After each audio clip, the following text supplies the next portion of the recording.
Dear Abby, from Creepypasta.com. Dear Abby, we've never met before, so this may seem a bit odd, but I feel it's necessary.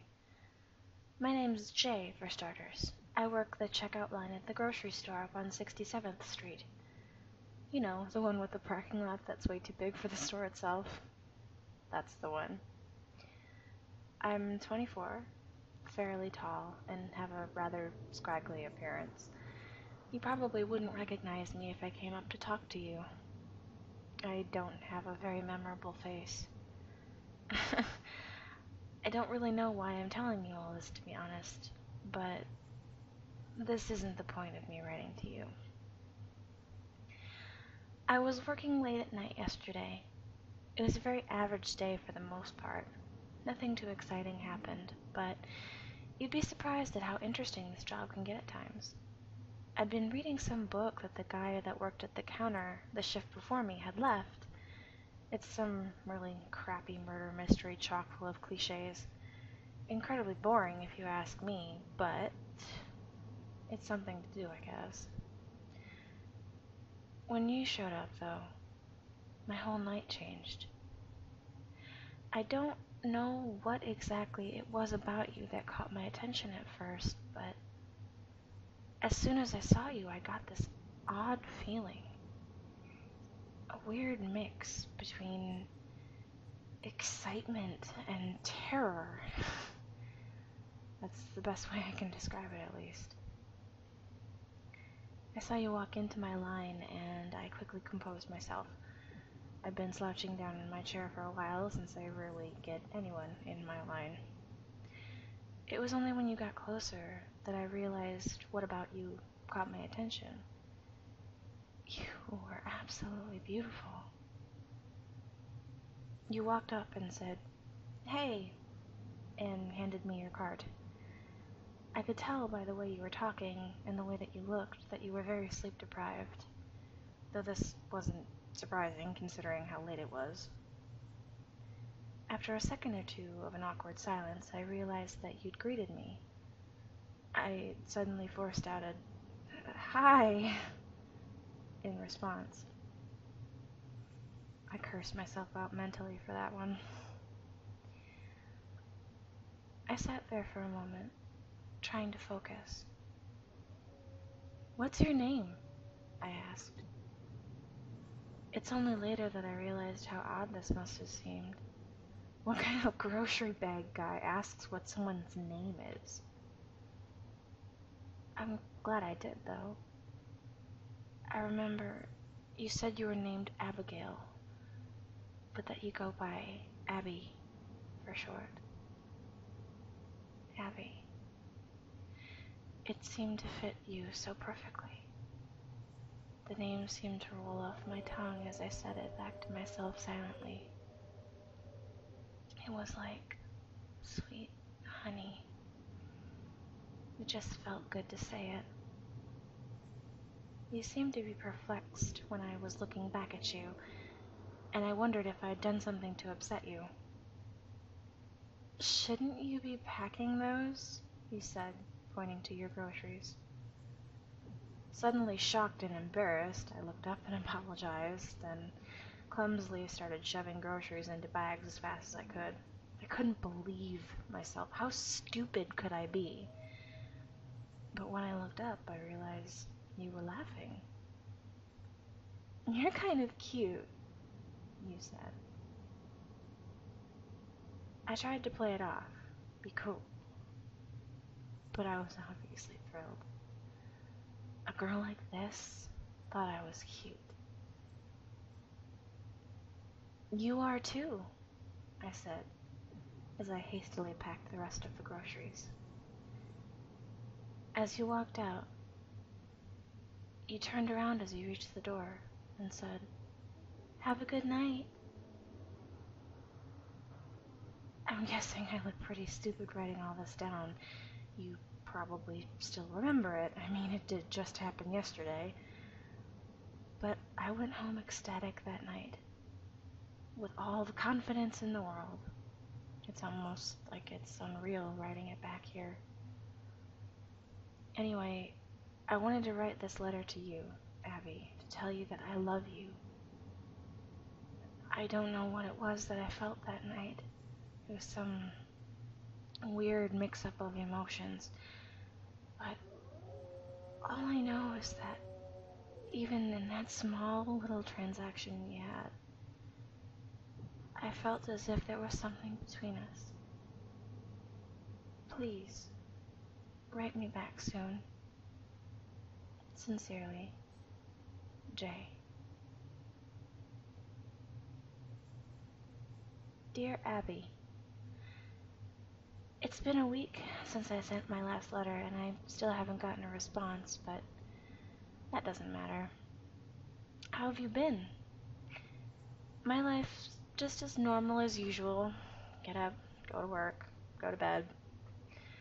I live in a really shitty apartment, but I guess that's what you get when you work as a grocery bagger.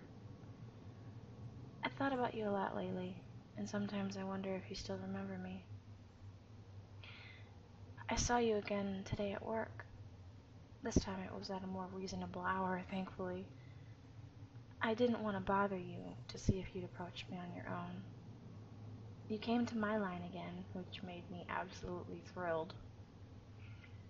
This time I was less nervous. I was going to act normal no matter what you did or said.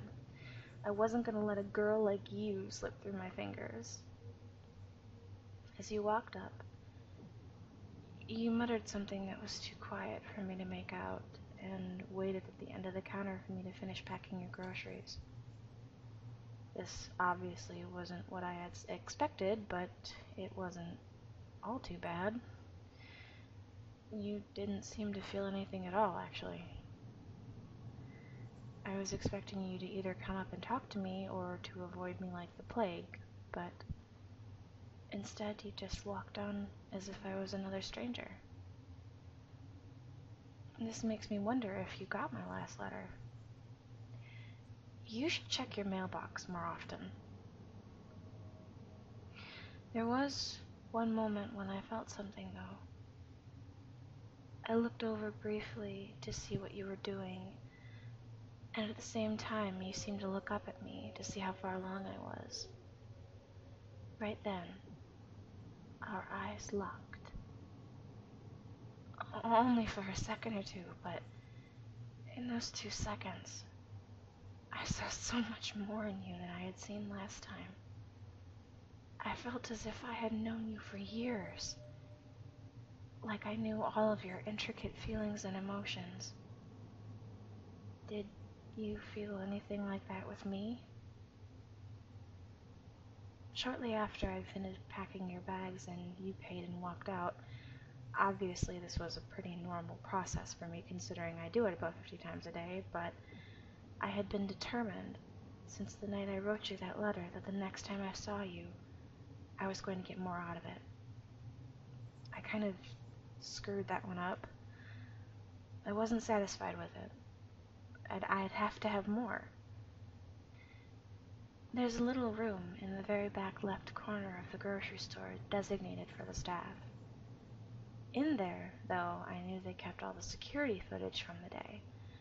All staff are informed of this, and the security cameras locations when they're hired. Luckily for me, there's one positioned right next to my counter. I waited until the store closed and everyone left, and then I went in. After flipping through a few of the TV screens, I found the one that was connected to the camera by my counter.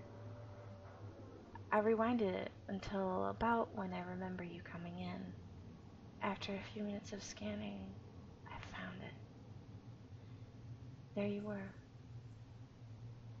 I paused on the best still shot I could find. I knew the camera wouldn't do you justice, but it was the best I could have for now. Having a longer look at you, I realized how perfect you truly were. Every feature of your body, your hair, your face, your legs, your chest, was just perfection. I rewinded the tape to when you'd first come up to my line a few times. I I couldn't help myself. My eyes were glued to the screen.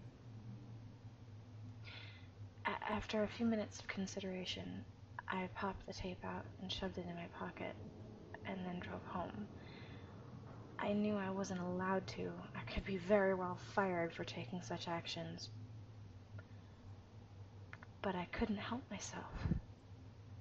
I had to have you with me at all times, even if it means me losing my job. Abby, I love you. I love everything about you. I think about you constantly now. Do you feel the same way about me, Abby? I just want us to be together. Forever. Right back soon. Yours truly, Jay.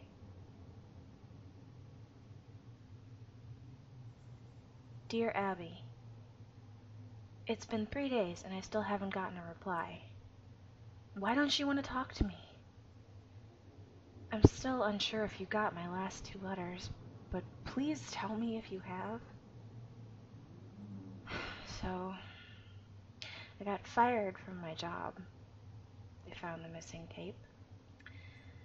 I got a call from the store owner, my boss, at 6 a.m. on Monday and was told to come in immediately.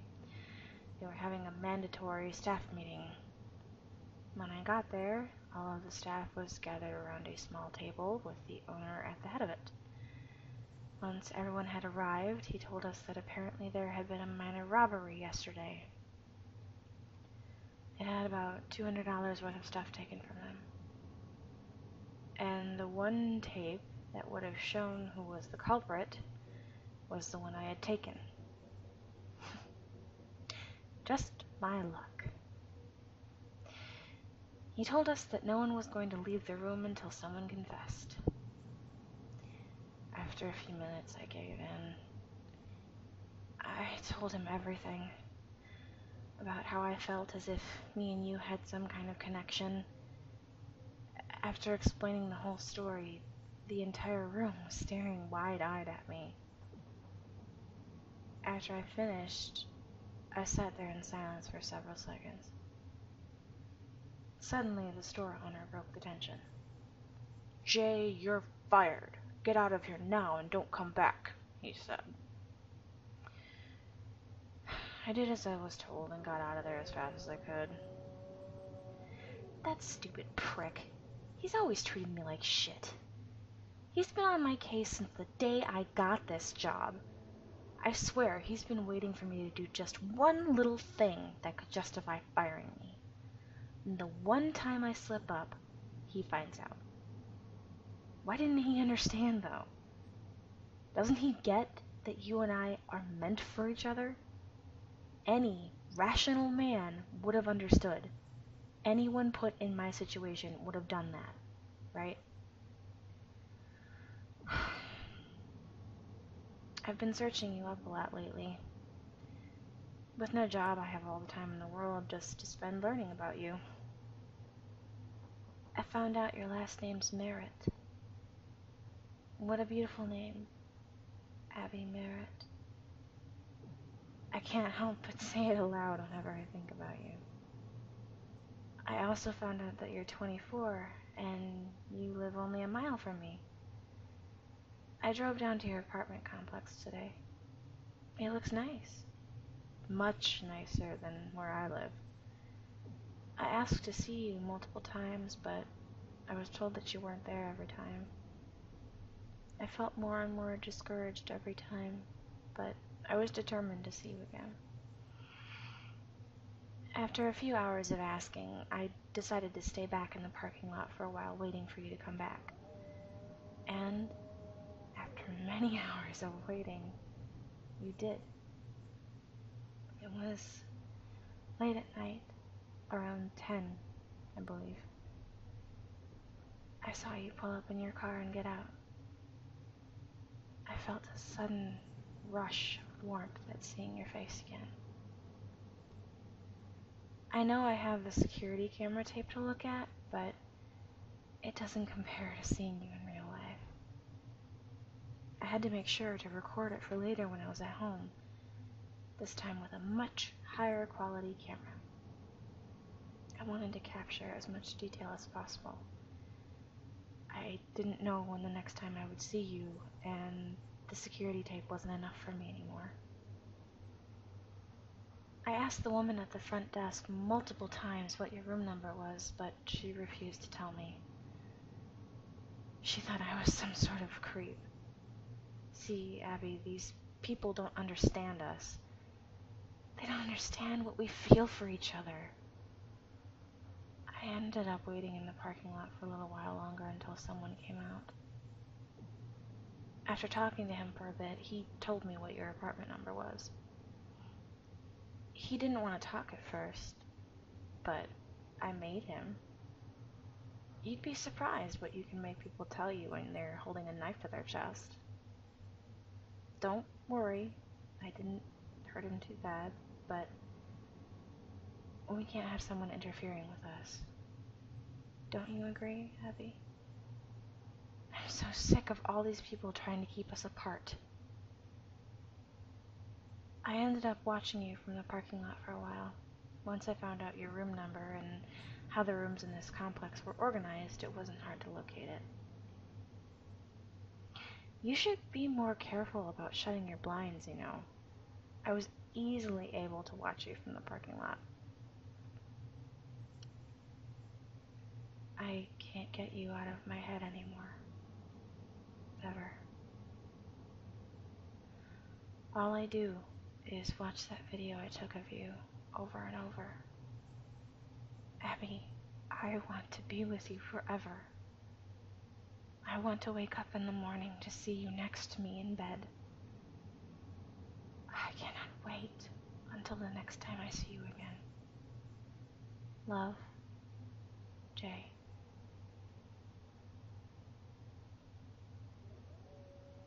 Dear Abby, I have some really exciting news, Abby. I'm moving in with you. Aren't you excited? We can spend hours and hours together.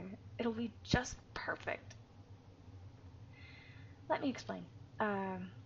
My job paid just enough so that I could make rent and food every week. Because of this, I had little to no money in savings and nowhere near enough to last very long for any significant amount of time. When you take that money flow away, it doesn't take very much time until you have nothing left. I was able to get by for a few days, but just today I got evicted. This could actually be better than I originally thought. I wouldn't be surprised if the guy that gave me your room number has been able to contact the police by now. This way they won't be able to find me, and we get to spend all of the time in the world together. It's perfect, isn't it? I made sure to bring all my tapes and photos I've taken with me, though, and my cameras, of course. You should really tell who's ever managing your apartment complex to get better staff. I was able to get by security easily. I went up to your room and knocked on the door, but I got no answer, so I decided to get in by other means.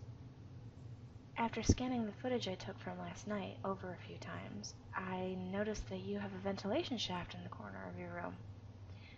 Not surprising, considering how hot it can get here in the summer. I figured there had to be some sort of a maintenance hatch that I could get through. After a few minutes of looking around, I found a door at the end of your hall that seemed to be some kind of staff room, and luckily there was a way into the vents there. I crawled through them until I got to your room. It was very cramped and hard to move around in, but I managed. When I got there, though, I felt this rush of success. I figured since the lights were out, I could see that you weren't home, but I'm patient. I scanned every part of your room, trying to memorize all the intricate details. Your scent overwhelmed me as I sat there. I had caught it briefly the 2 times I saw you at the store, but never this strong. It was mesmerizing. I couldn't quite place my finger on it, but it reminded me of something. It was almost like peaches. Peaches. Yeah. I sat there, hunched over for a few hours, though I've taught myself to be extremely patient.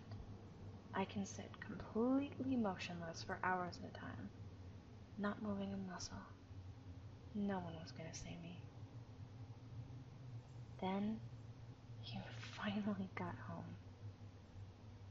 I felt a wide smile form on my face the second I heard the door open. There you were, my love. Of course, you took no notice of my presence. The light in your room seemed to be angled perfectly where you couldn't see anything in the vent after the first few inches. I tried to contain my excitement, but I started breathing very heavily.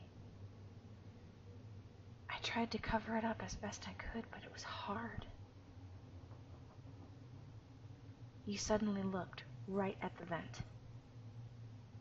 I went completely silent.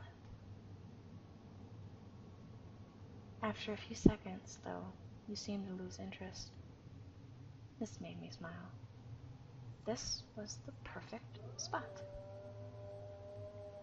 I could tell that I had startled you, though. All throughout the night, you kept turning over in your sleep to look at the vent. People seem to have a sense for when they're being watched. It can send them into a complete panic. Don't try to fake it, Abby. I can tell when someone's awake, when someone's truly scared. Sleep becomes impossible. Why are you so scared anyways? It's just me. Why would I scare you? You do love me, right? You know I love you. I'm looking forward to spending every day with you now, Abby. Write back, if you can. Love, Jay. Dear Abby, I saw you wake up this morning. I didn't sleep a wink last night. You were too enthralling. I spent the whole night watching you. I couldn't help it. Anytime I tried to look away, my eyes seemed to be drawn back a few seconds later. You look even more amazing when you're sleeping, you know. You'd be surprised how much you can learn about a person's personality by watching them sleep. I was tempted to get out of the vent to get a better view of you multiple times in the night, but I resisted the urge. I couldn't have you figuring out I'm here. Not yet, at least. You seem to spend a lot of time in your bathroom in the morning. I assumed you were taking a shower or putting on makeup. Why would you do that, Abby? Anything you could do to change the way you naturally look would only cover up your true beauty. Why would you want to do that? Don't you want the whole world to see what I see in you? You left shortly after to work, or at least that's what I assumed. After careful consideration, I decided to leave the vent. I slid my hand through one of the slits and felt around for the bolts. The surface of the vent was very smooth, which made them very easy to find. I grabbed onto one and twisted as hard as I could, and was finally able to pop it off. I did this with all the other bolts and finally removed the grating. The first thing I did was go over to the bathroom. I quickly disposed of everything I could find that you could use to mask your face. That stuff disgusts me. This way, everyone will get to see how truly beautiful you are. I found something else in there, though. Your hairbrush. I grabbed it and brought it up close to my face to examine it. It was a dull blue with a very thick, rounded handle. But that wasn't what interested me. The hairs. That's what made me so interested. I took a good few minutes to pull every one of them out so I could see them and line them up on your counter. I counted them. I'd gotten 59. This pleased me greatly, and I quickly scooped them up and put them in my pocket. I spent the rest of the day going through your stuff to learn more about you, your interests and such. I take it you're a big movie fan, Abby. I found your collection in the back of your closet. I have to say it was quite impressive. I found something else in there that made me mad. A picture of you with another man. It disgusted me just looking at him, holding you like he owned you. I'm the only one that can have you, Abby. No one else.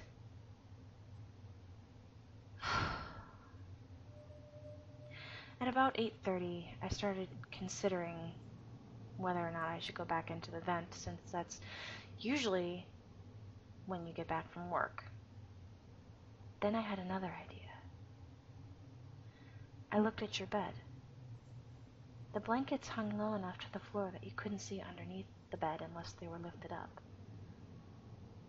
I first screwed the vent grating back on and slowly slid under with a smile on my face and waited for you to get home. When you finally came in, you looked completely pale, and I noticed someone else came in behind you. They were talking to you about hearing noises coming from your room throughout the day. I mentally yelled at myself. I would need to be more careful from now on. Going under the bed had been a good idea, though, since obviously your first thought was to check the vent. You thanked the person and they left. Finally, you and I were alone. I sat there in silence until you went to bed. It seemed to be an eternity before you did. I wanted to get a closer look at you tonight, and this was my chance. You got in bed and turned off the lights. I was cautious, though. I waited for hours to make sure you were asleep. And when I was sure you were, I slowly slid out from under the bed. And I saw you there. And you looked absolutely stunning. Every curve of your body was perfect. Every little detail was beautiful. I was in awe just looking at you. I reached out my hand and started to stroke your face. It was soft, like silk. I felt myself starting to get hard. Your beauty was overwhelming. I slowly reached down and started to pleasure myself. I tried to control myself out of worry of waking you up, but I couldn't help it. I felt pure ecstasy. Everything about you was perfect. Suddenly, you seemed to turn and started to wake up. Horrified, I quickly slid under the bed and tried to be as quiet as possible. A few seconds later, I saw you get out of bed and look around. I could sense your fear without even looking at you. You should feel calm around me, Abby. I'll protect you, Abby. No one will ever touch you but me. I'd kill someone for you, Abby.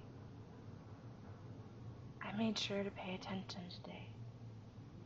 You didn't bring in my letter from yesterday or any mail at all. You must just not check your mailbox. I'm going to change that, though. I'm going to leave this one on your desk tomorrow. Oh, I forgot to mention. I'm making something special for you. Check in your closet after you read this. Yours forever, Jay. Dear Abby, I spent more time today working on the surprise while you were at work. You're really gonna love it, Abby. I put a lot of work into it, you know. I spent a few hours today putting the finishing touches on it, and I think it's finally ready for you to see. You got home at about 8:30 again, and saw the letter laying on your desk almost immediately. I started to smile as I saw you open it, waiting to see your reaction. It was really quite interesting watching your face. I could see all your different emotions and thoughts. You seemed to be confused at first, then shocked, then horrified. You started to shake violently. I saw that you were starting to cry. Do you not like me, Abby? Why were you crying? Don't you love me? Don't you love me, Abby? After that, everything was a blur. You looked over to the closet while still sobbing. You seemed to be contemplating whether to open it or not. Instead, you ran past it and out the door. You came back, you had all of my letters in your hand and started going through them. At some point, you seemed to break down and curl up on the floor, tears still rolling down your face. I could tell you were desperately trying to say something, anything, but you were too paralyzed in fear. After about 10 minutes, I saw you look under the bed, in the vent. I knew where I could be. You see, though, Abby, I'm smarter than that. I knew you'd look in those places. I found a better place after I finished your surprise. You'll never find me here. No one will. Isn't it great? I can watch you forever, and there's nothing you or anyone else can do about it. You haven't found your surprise yet, though, Abby, and I could tell you were still thinking about it. I saw you look over to your closet. I knew you wanted to open it, but at the same time you were nervous. What was going to be in it? What would you find? This couldn't last forever, though. You and I both knew that. I watched you slowly walk over to the closet, fumbling with the handle, trying to get a firm grasp on it. Suddenly, you flung the doors open and saw it.